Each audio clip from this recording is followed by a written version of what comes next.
Hello everybody and welcome to Doing Stuff and Things. Now if there's one thing I've learned in life, it's to appreciate the small things. Everything doesn't always have to be a big, elaborate adventure. The small things and the little things in life can really bring a lot of joy and fulfillment if you have a little bit of curiosity and imagination.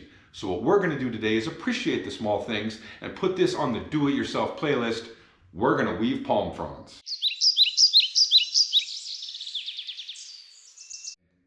Now, if you like outdoorsy stuff and adventure and crafty things, please, by all means, give a like and subscribe to the channel. I really appreciate the support.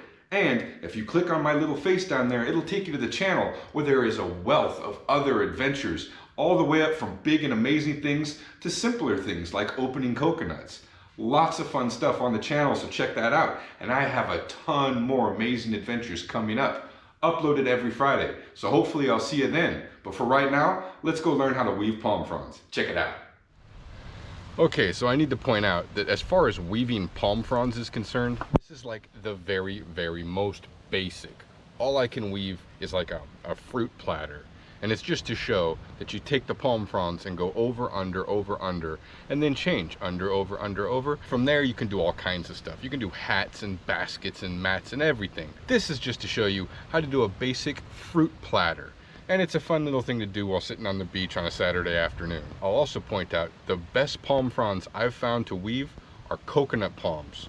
Areca palms and some others, they dry up and they shrink up real bad, but the coconut palms, they're tough leaves and they work really good.